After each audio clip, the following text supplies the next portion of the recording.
and you can actually hear it pop.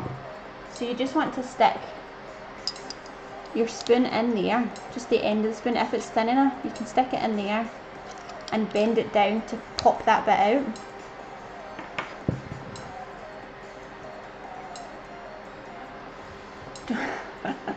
Don't hurt yourself, please. No, I'm okay. We're okay. I mean, that might be a trick that everybody knows, and I've been a bit, I'm a bit behind times on it. But I found that out recently, and I thought that's amazing. That's such a good trick. So, and it works. I think there's only been one thing that it's not worked on, so it works on most things. You just need to make sure that the end of your spoon's quite thin, and don't use like a knife or anything, because that's when you could hurt yourself. Right, I wonder if I could put you over here so you can watch the pan. No, that's not gonna work. I'll figure that out for the next time. Right, so I'm just gonna start popping these into the pan with the butter, and just watch that I don't kind of break them up. They are quite gooey. They are definitely quite gooey.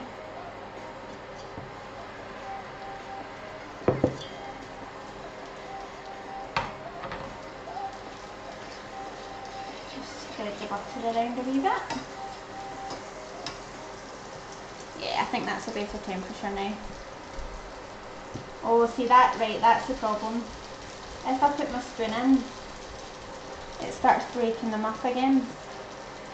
So I need to be really careful, because I want the wee worms to stay intact.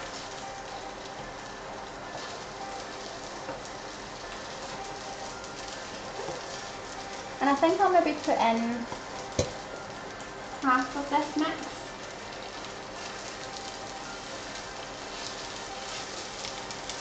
So I don't want to crowd the pan, because you want to make sure that the little dumplings have got enough space that they can properly go brown on all the sides, that you've got a bit of space to kind of turn them all around.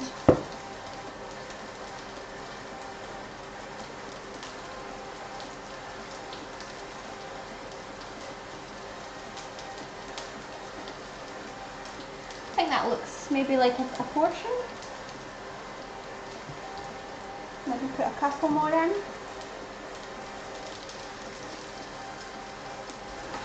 Oh no, they're sticking.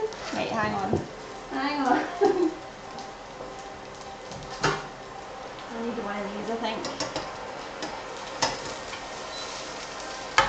There we go.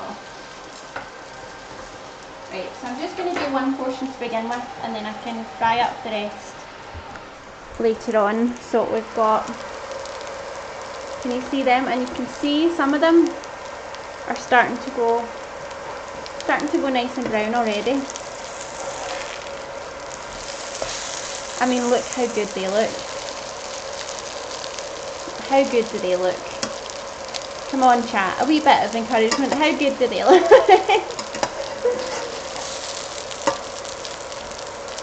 And then you just want to kind of keep turning them around until as much of them are as brown and as crispy as possible. You can actually see how much crispier they've gone.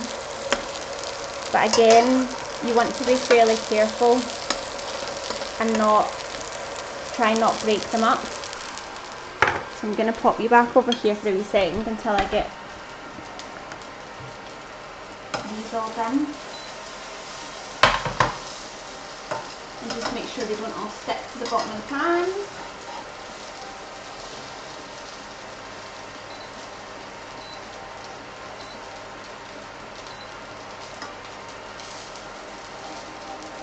And then once they've got a bit more colour, well done, thank you very much. It's only taken me 2 hours, but we're nearly there. Oh, yummy. I hope so. I mean, it smells really good, and to be honest, as soon as you kind of fry stuff in butter, it always kind of tastes nice. There's just something about frying stuff in butter that makes stuff taste good.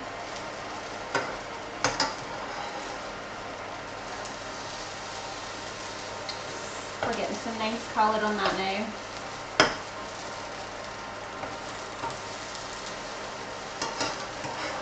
We are indeed right. I think we're not too far away. You want to make sure you get as much colour in them as possible before we add our sauerkraut, because there'll be a bit of kind of, not water, but a bit of liquid from the sauerkraut. So if these aren't quite brown enough, the liquid will stop them from getting too much more brown. So you want to make sure that they're pretty much done before we add anything else. Some amount of steam coming off this, but I'm not quite sure why. It's not.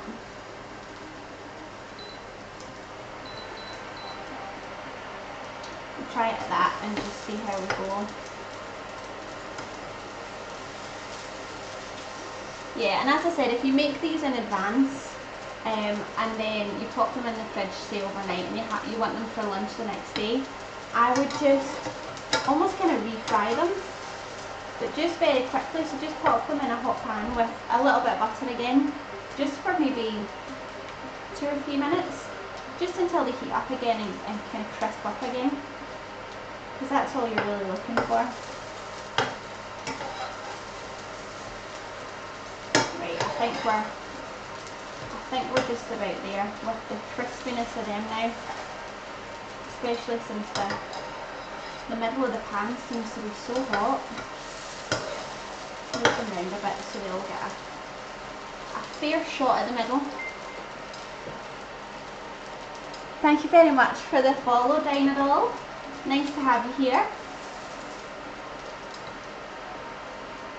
We're nearly there. We've been here for just over 2 hours, but I've nearly got something for my lunch, so quite happy. Right, I think that's,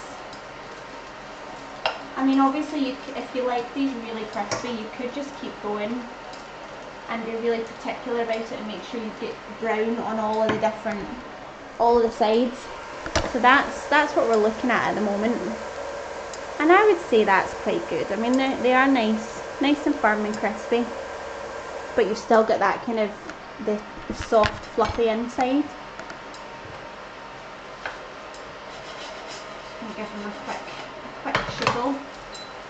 Yeah, that looks good. Right, so I'm going to add some of my sauerkraut to this now and move a few bits out of the road so that when I plate it you can actually see and I'm not just in a mess here. Hi Dynadol, I was going to say good morning, but it's not morning anymore. Good afternoon.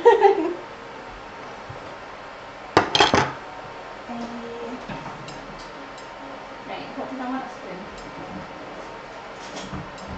So if you've just joined us and you've not seen the start of it, I am making gluten-free and vegetarian German potato dumplings.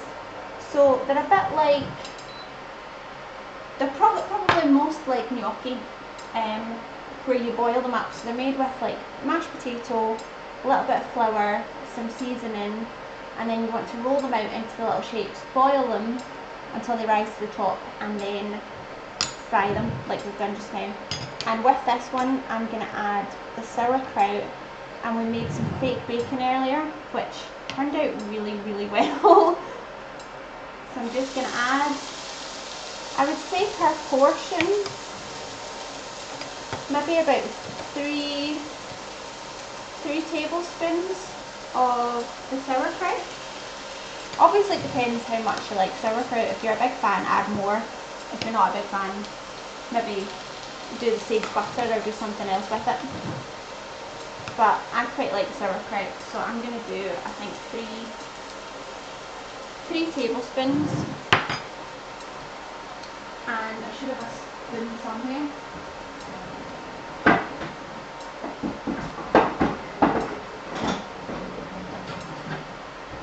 I've used all my spoons. And then you just want to kind of mix this through. So basically now all we're doing is just heating the sauerkraut through, mixing it together with your little dumplings. I'll show you this on the bigger camera. So you can see that's what it looks like. So, and it smells amazing. See the smell of sauerkraut? There's just something really comforting about sauerkraut. And I'm a big fan of like quite